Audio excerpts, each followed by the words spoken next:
தமிழர்களின் number one choice Tamil matrimony. Periyar Maniammai Institute of Science and Technology, Tanjavur. CSE with specialization in AI and ML, data science, cybersecurity and more. Aadhan cinema நேயர்களுக்கு வணக்கம். சண்முக பிரியன் இயக்கத்துல விக்ரம் பிரபு, சுஷ்மிதா பாத் மற்றும் பலர் நடிச்சிருக்கக்கூடிய love marriage அப்படிங்கிற திரைப்படத்தோட விமர்சனத்தை தான் இப்போ பார்க்க போறோம். இந்த படத்தோட களம் எதுல செட் பண்ணப்பட்டிருக்குன்னா, ஒரு திருமணம், அந்த நிச்சயதார்த்தம்ல இருந்து ஆரம்பிச்சு அது எப்படி திருமணமா போய் முடியுது அப்படிங்கிற ஒரு மேரேஜ் பேக்ட்ராப்ல வந்து இந்த படத்தை களமா அமைச்சிருக்காங்க. முதல்ல இந்த படத்தோட பாசிட்டிவ்ஸை பத்தி பேசணும்னு நினைக்கிறேன். விக்ரம் பிரபு இந்த படத்துல ஒரு 33 வயதுடைய ஒரு கல்யாணத்துக்கு பெண் கிடைக்காத ஒரு ஆளாக நடிச்சிருக்காரு. ஸோ ஒரு ஹீரோ அந்த மாதிரி ஒரு ரோல் எடுத்து நடிக்கிறது ஒரு அப்ரிஷியேட்டபிளான விஷயமா தான் நான் பார்க்குறேன். ஏன்னா ஒரு ஹீரோனாலே ஒரு சாம், அவன் அழகன், பெண்கள் அவன் மேலே வந்து பெண்கள் வந்து வசீகரிக்கப்படுவாங்க அப்படிங்கிற விஷயங்கள் இருக்கும்போது, ஒருத்தன் பொண்ணு கிடைக்காம கஷ்டப்படுறான், அவன் தான் கதாநாயகன் அப்படிங்கிறது ஒரு நல்ல விதமான ஒரு ப்ரோட்டகனிஸ்ட் கேரக்டர் ஸ்கெட்சாக தான் நான் நினைக்கிறேன். படத்தோட வசனங்கள் வந்து ரொம்பவே நல்லா இருந்ததுன்னு சொல்லலாம். குறிப்பாக இந்த கல்யாணம் பேக்ட்ராப்பில் நடக்கிறதுனால இந்த ஜாதி மறுப்பு திருமணமோ இல்லை வந்து ஜாதியினால இந்த நபரை நீ கல்யாணம் பண்ணிக்க கூடாது அப்படின்ட்டு நம்ம சொந்தங்களில் பொதுவாக பார்க்க முடியும் இல்லையா? அப்படி ஒரு விஷயங்கள் வரும்போது ஹீரோயின் ஒரு பையனை காதலிப்பாங்க. ஆனால் ஹீரோயினோட வீட்டில் வந்து அந்த பையனை வந்து வேற ஜாதி ஆளுங்க அப்படிங்கிறதுனால மறுத்துருவாங்கங்கிறது ஒரு சப்கான்டெக்ஸ்டாக சொல்கிறாங்க.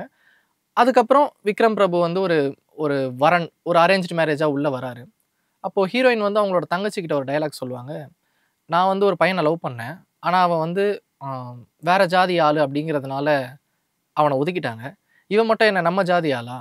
ஸோ ப்ராப்ளம் நம்ம ஆளுங்களா அப்படிங்கிறது கிடையாது, எந்த ஆளுங்க அப்படிங்கிறது தான் ரொம்ப முக்கியம் அப்படிங்கிற மாதிரி ஒரு விஷயம் சொல்லியிருப்பாங்க. எனக்கு இந்த படத்தில் ரொம்பவே அழுத்தமான ஒரு சில டைலாக்ல இதுவும் ஒன்றா தோணுச்சு. படத்தோட கோரா கூட இதை நம்ம சொல்லலாம். ரொம்பவே அற்புதமான ஓகே, ஒரு 2020 பேக்ரவுண்டில் இந்த காலத்தில் நவீனத்தில் உறவுகள் ஜாதியை எப்படி பார்க்குறாங்க, நம்ம வந்து ஜாதியை பொறுத்த வரைக்கும் பல விஷயங்களை தாண்டி வந்துட்டோம். அதாவது இன்னைக்கு கலப்பு திருமணம் நடக்க ஆரம்பிச்சிருச்சு. நம்ம ஜாதியிலேருந்து தான் ஒரு வரன் பார்க்கணும் அப்படிங்கிறது இல்லை, வேற பிற ஜாதியிலேருந்து கூட பார்க்கலாம். We are open to it. ஆனால் மற்ற ஜாதிகளுக்கெலாம் நாங்கள் ஓப்பனாக இருக்கோம், ஒரு குறிப்பிட்ட கேஸ்ட்டுக்கு மட்டும் நாங்கள் க்ளோஸ்டாக இருக்கோம் அப்படிங்கிற ஒரு அரசியலை ரொம்ப சட்டிலாக பதிவு பண்ணியிருக்காங்க. ஸோ அது ரொம்பவே அப்ரிஷியேட் பண்ண விஷயமா நான் பார்க்குறேன். அதே மாதிரி படத்தில் இன்னொரு அழகான விஷயம் என்னென்னா, ஹீரோக்கு வந்து கல்யாணம் ஆக போகுது, அந்த நிச்சயதார்த்தம் அந்த ஜோனில் தான் படமே ஸ்டார்ட் ஆகுது. ஆனால் அவர் தன்னோட எக்ஸ்லவரோட இன்னும் டச்சில் இருக்கார். அது ஒரு மாதிரி அது யோசிக்க வச்சது. ஓகே, மேபி இந்த காலத்தில் அதுதான் யதார்த்தமோ அப்படிங்கிற மாதிரி யோசிக்க வச்சது. அவர் வந்து ஃபோன் கால் மூலயமா அவங்களோட எக்ஸ்லவர்கிட்ட வந்து பேசிகிட்டு இருக்காரு. அது இன்டிமேட் லெவலாக பேசுகிறாரா அப்படின்னு கேட்டால் அப்படி கிடையாது, அப்படி அவங்க ரெஜிஸ்டரும் பண்ணல. அந்த கான்வர்சேஷன் இன்னும் இருக்கும். ஒருத்தவங்களை விட்டு நம்ம பிரிஞ்சிட்டோம் அப்படிங்கிறதுனால நம்ம அவங்கள விட்டு முழுசாக வந்துடணுமா, முழுசாக வர்றது தான் யதார்த்தமா, இல்லை இந்த காலத்தில் மனுஷங்க அப்படி தான் இருக்காங்களா? அப்படிலாம் ஒன்றும் இல்லை. இன்னும் நம்ம டச்சில் தானே இருந்துகிட்ருக்கோம். பீப்புள் ஆகிய நம்ம வந்து என்ன தான் நம்மளுக்கு ஒரு காதல் செட் ஆகலைன்னு பிரிஞ்சு வந்தாலும் அவங்களோட இன்னும் டச்சில் தான் இருக்கும்ல. அதை வந்து படத்தில் ரொம்ப அழகாக ரெஜிஸ்டர் பண்ணியிருந்தாங்க. ஈவன் அந்த ஷெரின்கிற கேரக்டர், அந்த விக்ரம் பிரபுவோட எக்ஸ்லவர் ஷெரின்கிற கேரக்டரை ஃபேஸ் கூட காட்ட மாட்டாங்க. அவங்க ஃபோன் கால்லையும் அவங்க வாய்ஸ் மூலயமா தான் இருப்பாங்க. பட் அந்த கேரக்டர் ஒரு நல்ல தாக்கத்தை ஏற்படுத்திச்சுன்னு தான் சொல்லணும். அதே மாதிரி ப்ரொட்டகானிஸ்ட் விக்ரம் பிரபுவோட கேரக்டரைசேஷன் பற்றி பேசணும்னா, ஒரு பெயின்ஃபுல்லான ஆள், ஆனால் அந்த கேரக்டரைசேஷன் செகண்ட் ஹாஃபில் தான் நிறைய எக்ஸ்ப்ளோர் பண்ணப்படுதோ அப்படின்ட்டு ஒரு கொஸ்டின் வருது. ஏன்னா ஃபர்ஸ்ட் ஹாஃப் வரைக்கும் ஒரு இன்ட்ரோவர்ட்டடான ஆள், தனக்கு பார்த்துருக்கக்கூடிய ஒரு பெண்கிட்ட எப்படியாவது பேசணும், அந்த ஒரு தவிப்பு, உறவுகள் மத்தியில் ஒரு ஒடுங்கின ஒரு வாய்ஸ், அப்படி தான் அந்த கேரக்டரைசேஷன் இருக்குது. எப்போ செகண்ட் ஹாஃபில் வந்து அவன் மது அருந்த ஆரம்பிக்கிறானோ, அந்த எழுச்சியின் மூலயமா தான் அவனோட கேரக்டரைசேஷன் என்ன, அவனுடைய கோபங்கள் என்ன, அவனுடைய ஏக்கங்கள் என்ன, வலி என்ன, இது எல்லாமே தெரிய வருது. ஸோ ஃபர்ஸ்ட் ஹாஃபில் ரொம்ப அன்எக்ஸ்ப்ளோர்டாக இந்த ஒரு கேரக்டரைசேஷன், செகண்ட் ஹாஃபில் பார்க்கும்போது ஓகே, இதுதான் ஹீரோவோட இன்டென்ஷன், இதுதான் ஹீரோவோட மைண்ட் செட் அப்படிங்கிறதுலாம் நமக்கு தெரிய வருது. படம் அதனாலே லேட்டாக தான் பிக்கப் ஆகுது. படத்தோட ஒரு முக்கியமான ஹீரோவாக யாரை சொல்லணும்னா, மியூசிக் டைரக்டர் ஷான் ரோல்டன். அவருடைய பாடல்களாக இருக்கட்டும், இல்லை வந்து பேக்ரவுண்ட் மியூசிக்காக இருக்கட்டும், ரொம்பவே நல்லா இருக்குது. இந்த படத்துக்கு 100% ஃபிட்டினாக இருந்தது. ஒரு 2 hours நம்ம ஃபிலிம் பார்க்குறோன்னா, நம்மளை எங்கேஜிங்காக வச்சுட்டு இருக்கக்கூடிய ஒரு டெக்னீஷியன் யாராக இருக்காங்கன்னா ஷான் ரோல்டனாக தான் இருக்கார். இந்த படத்தில் இருக்கக்கூடிய பாடல்களை நம்ம வந்து ஸ்பாட்டிஃபைல திரும்ப திரும்ப ரிப்பீட் மோடில் கேட்போமான்னு கேட்டால் கிடையாது. பட் ஆனால் அந்த 2 hours நம்ம அஃபோர்ட் பண்ணி டைம் ஸ்பெண்ட் பண்ணி அந்த படத்தை பார்க்கும்போது, ஒரு இசை ரசிகனா ஓகே, என்ன ஒரு மெல்லிய உணர்வுலேயே வச்சுட்டு இருக்கக்கூடிய ஒரு நல்ல இசையாக வந்து ஷான் ரோல்டனோட ஒர்க் இருந்தது. அப்புறம் இந்த படத்தோட செகண்ட் ஹீரோயினாக ஒருத்தவங்க நடிச்சிருந்தாங்க. அவங்க பேர் வந்து மீனாட்சி தினேஷ். அதாவது மணப்பெண்ணோட தங்கச்சியாக ஒரு ரோல் பண்ணியிருப்பாங்க. இப்போ மணப்பெண் கேரக்டர், அதாவது ஹீரோயின் இருக்காங்க இல்லையா, சுஷ்மிதா பாத், அவங்க வந்து ஒரு மணப்பெண் அப்படிங்கிறதுனால ரொம்ப மேக்கப்பாக, ஒரு அதிகாலையில் எழுந்து வந்தால் கூட ஃபுல் மேக்கப்போட ரொம்ப அந்த ஹீரோயினுக்கு உண்டான ஸ்ட்ரக்சரோட இருந்த மாதிரி இருந்தது. ஆன் தி அதர் ஹேண்ட் இந்த மீனாட்சிங்கிறவங்க மணப்பெண்ணோட தங்கச்சியாக நடிச்சிருக்கிறவங்க ஒரு நெக்ஸ்ட் டோர் கேர்ள் மாதிரி அவங்க போட்டிருக்கக்கூடிய அவுட்ஃபிட்டாக இருக்கட்டும், அந்த அந்த ஊரில் இருக்கக்கூடிய ஒரு சாதாரண சுடிதார், அந்த முடியை பின்னி கட்டியிருக்கிறது, ஒரு ஹீரோயினுக்கு உண்டான மேக்கப் போட்டிருக்காங்க. பட் ஒரு ஹீரோயினுக்கு உண்டான லுக் இல்லாமல் நான் ஏதோ ஒரு சொந்தக்காரங்க வீட்டுக்கு போயிருக்கேன், அந்த வீட்டில் நான் பார்த்து ரசிக்கக்கூடிய ஒரு பெண் இருப்பாங்க இல்லையா, அந்த மாதிரி ஒரு பெண்ணாக தோற்றம் அளித்தாங்க. வெறும் அவங்களோட லுக் மட்டும் இல்லை, அவங்களோட பர்ஃபார்மன்ஸுமே ரொம்ப அழகாக இருந்துச்சுன்னு தான் சொல்லணும். அதான் நான் ஏற்கனவே சொன்ன மாதிரி ஒரு பக்கத்து வீட்டு பெண் வைபை வந்து அவங்க கொடுக்குறாங்க. அவங்க ரொம்ப ரொம்ப யதார்த்தமாகவும் நடிச்சிருந்தாங்கன்னு சொல்லலாம். அவங்க வர போர்ஷன்ஸ் எல்லாமே கொஞ்சம் இன்ட்ரெஸ்டிங்காக இருந்துச்சு. மேபி படத்தோட டைட்டில் வந்து லவ் மேரேஜ்னு வச்சுருக்காங்க இல்லையா, ஸோ இதில் லவ் எங்கே இருக்குன்னு பார்த்தா அவங்க வர சீன்ஸில் தான் அந்த லவ்வை உணர முடியுது. படத்தோட செகண்ட் ஹீரோயின்ட்டு இல்லை, படத்தோட ஃபர்ஸ்ட் ஹீரோயினாக கூட நம்ம அவங்கள சொல்லலாம். அந்தளவுக்கு அவங்களோட கதாபாத்திரமும் அவங்களோட நடிப்பும் இயல்பாக ரொம்ப அழகாக இருந்தது. ஸ்பாய்லர் அலர்ட், படத்தில் வந்து ரியோராஜ் ஒரு இன்ட்ரெஸ்டிங்கான கேமியோ ரோல் பண்ணியிருக்காரு. அவரோட இன்ட்ரோ வந்ததுக்கப்புறம் இமீடியட்டாக ஒரு டைலாக் ஒன்று பேசுவார். அவங்க பொண்ணோட அப்பா கிட்ட ஒரு டைலாக் பேசுவார். அந்த டைலாக் ரொம்ப இன்ட்ரெஸ்டிங்காக இருந்துச்சு.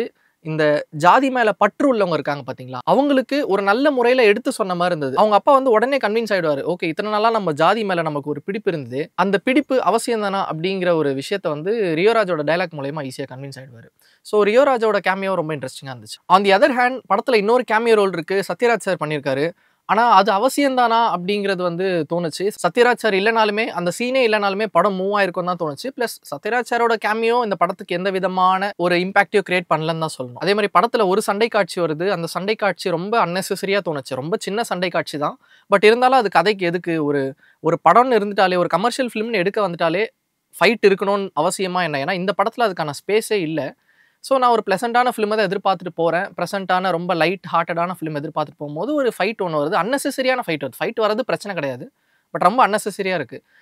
மேபி கமர்ஷியல் ஃபிலிம்ஸ் எடுக்கிறவங்க ஓகே இத்தனை பாட்டு இருக்கணும், ஃபைட் இருக்கணும், அதுக்கு மத்தியில் நீங்கள் கதை சொல்லிக்கோங்கிற பழைய ஃபார்முலாவை நீங்கள் வந்து இன்னும் தூக்கி வச்சுட்டு இருந்தீங்கன்னா, ஒரு சின்ன ரிமைண்டர் தட் இந்த வருஷம் நல்லா ஓடக்கூடிய படங்கள் நீங்கள் எடுத்து பார்த்தீங்கன்னா, இப்போ டூரிஸ்ட் ஃபேமிலியை உதாரணமாக எடுத்துக்கலாமே, எந்த சண்டை காட்சியுமே எந்த வன்முறையுமே இல்லாத படம் தானே ஜெயிச்சிருக்கு. ஸோ நீங்கள் சொல்லணும்னு நினச்ச கதையை ஒரு ட்ரூத்ஃபுல்லாக சொன்னாலே போதும்னு நினைக்கிறேன். பீப்புள் ரிசீவ் பண்ணுவாங்க. அவங்களுக்கு இந்த பழைய எக்ஸ்பெக்டேஷன்ஸ்லாம் இல்லை, நீங்கள் இன்னொரு 90s காலத்துக்கான ஆடியன்ஸ்க்கோ இல்லை 80s காலத்துக்கான ஆடியன்ஸ்க்கோ படம் எடுக்கலங்கிறத புரிஞ்சுக்கலாம். படத்தோடைய மிகப்பெரிய ஃப்ளா என்ன அப்படின்னு பார்த்தீங்கன்னா, படத்தில் காமெடி சுத்தமாக ஒர்க் அவுட் ஆகலை.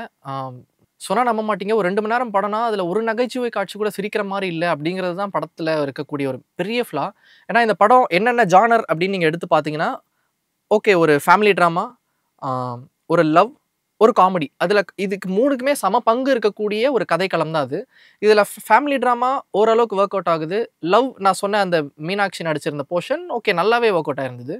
ஆனால் காமெடி ஃபெயில் ஆனது வந்து எனக்கு ஒரு என்டர்டெயின்மெண்ட் கிடைக்கலையே அப்படிங்கிற ஒரு ஏக்கத்தை வந்து கொடுத்து, நீங்கள் என்னதான் இந்த மற்ற 2 ஆஸ்பெக்டில் வந்து 100 out of 100 அடித்தா கூட இது நீங்கள் காமெடி படமாக ட்ரீட் பண்ணிட்டீங்கன்னா, அங்கே உங்களோட காமெடி ஒர்க் ஆகலைன்னா நான் சரியான படத்தை தான் பார்த்துட்ருக்கேனா அப்படிங்கிற ஒரு சந்தேகம் ஒன்று வரலாம். இல்லை நான் ஒரு என்டர்டெய்னிங்கான படத்தை தான் பார்த்துட்ருக்கேனா அப்படிங்கிற சந்தேகமும் வரலாம். ஸோ அந்த வகையில் இந்த படம் எங்கேயோ கொஞ்சம் லேக் ஆகிருக்குன்னு தோணுது. அப்புறம் படத்தில் சில கிளீஷேவான விஷயங்கள்லாம் இருக்குது. என்னென்னா, ஒரு காட்சியில் வந்து பெண் குழந்தை பிறக்கும், முதல் குழந்தை பெண் குழந்தையாக பிறக்கும். அதுக்கு வந்து அந்த பொண்ணோட அப்பா வந்து சொல்லுவார், முதல் குழந்தை பெண் குழந்தையாக போயிருச்சு, குடும்பத்துக்கு ராசி இல்லை அப்படிங்கிற மாதிரி ஒரு விஷயம் சொல்லுவார். அதே மாதிரி சொசைட்டிக்கு என்ன பதில் சொல்கிறது, பொண்ணு ஓடி போகிறது, அப்புறம் லவ் மேரேஜ் பண்ணால் சொந்தங்களுக்கு பிடிக்காது, இந்த மாதிரியான கிளீஷேவான விஷயங்கள்லாம் இருக்குது. இப்போ என்னோட அப்சர்வேஷன் படி நிறைய பேர் நிறைய ஃபேமிலிஸில் பொண்ணு பிறந்தா அதை வந்து ஒரு பெரிய வரமாலாம் நினைக்கிற ஃபேமிலிஸ்லாம் இருக்கிறாங்க. அப்படி இருக்கும்போது இது ரொம்ப பழசாக இருக்குது. ஓகே மேபி சில குடும்பங்களில் இப்போ நீங்கள் சவுத் தமிழ்நாடு பேக்ரவுண்டாக வச்சு ஒரு படம் எடுக்கும்போது சில குடும்பங்களில் இல்லை நிறைய குடும்பங்கள்லேயே கூட பெண் குழந்தை பிறந்தா அன்லக்கி அப்படிங்கிற ஒரு ஒரு ஒரு தாட் வந்து அவங்களுக்கு இருக்கலாம். ஸோ மனுஷங்களுக்கு இன்னமும் அது இருக்குது, நான் அதை ஃபிலிமாக எடுக்கிறேன் அப்படிங்கிற போது, ஆனால் அதை ஃபிலிம்ஸில் பழசாக பண்ணிட்டாங்கல்ல, அப்போ அந்த வகையில் பார்த்தா கிளீஷே தானே. இப்போ லவ் மேரேஜ் பண்ணால் சொந்தங்களுக்கு பிடிக்காது, இல்லை வந்து சொசைட்டிக்கு யாருக்கு பதில் சொல்கிறது, ஹீரோ வந்து நான் இனிமேல் எந்த சொசைட்டிக்கும் பதில் சொல்ல வேண்டிய அவசியம் இல்லை, எனக்கு ஏன் சந்தோஷம் தான் முக்கியம்னு சொல்லிட்டு ப்ரிஃபர் பண்ணுறேன். இது எதுவுமே ஒரு விஷுவல் லாங்குவேஜாக பார்த்தா புதுசு கிடையாது, எல்லாமே ஆல்ரெடி பண்ணப்பட்டது. அது என்னதான் அது நடைமுறையில் இன்னும் யதார்த்தமாக இருந்தால் கூட ஃபிலிம்ஸில் நம்ம ரொம்ப பழைய காலம் இல்லை, அது வந்து ஒரு 2000 பிகினிங்ஸ்லேயே இந்த மாதிரியான கதைகள் நம்ம நிறைய பார்த்துட்டோம். ஸோ ஒரு 25 இயர்ஸ் கழிச்சோன்னா அதே மாதிரி ஒரு சிமிலரான ஃபிலிம் பார்க்கும்போது எனக்கு இது ரொம்ப சீரியஸான சீரியஸாக ஆஸ் நான் ரொம்ப சீரியஸாக இன்வால்வ் ஆகக்கூடிய படமாக இல்லாமல், ஓகே எனக்கு ஒரு கேர்ள் ஃப்ரெண்ட் இருந்தால் அவள் கூட போயிட்டு இது ஒரு பாப்கார்ன் ஃபிலிமாக தான் என்னால் இதை கன்சியூம் பண்ண முடியுது, பட் அதுவுமே இது என்டர்டெயின் பண்ணுதா அப்படின்னு கேட்டால் முழு மனசோட அப்படி சொல்ல முடியல. ஸோ மொத்தத்தில் இந்த படம் எப்படி இருக்குது அப்படின்னு பார்த்தா இது ஒரு பிலோ ஆவரேஜ் ஃபிலிம் இல்லைனா ஆவரேஜ் ஃபிலிம் அப்படிங்கிற ரேஞ்சில் தான் இதை சொல்ல முடியும். நீங்கள் படம் பார்த்துருந்தீங்கன்னா இந்த படத்தை பற்றி என்ன நினைக்கிறீங்க அப்படிங்கிறத கமெண்ட்ஸில் சொல்லுங்கள். Thank you so much. Periyar Maniammai Institute of Science and Technology, Tanjavur. CSE with specialization in AI and ML, data science, cybersecurity and more.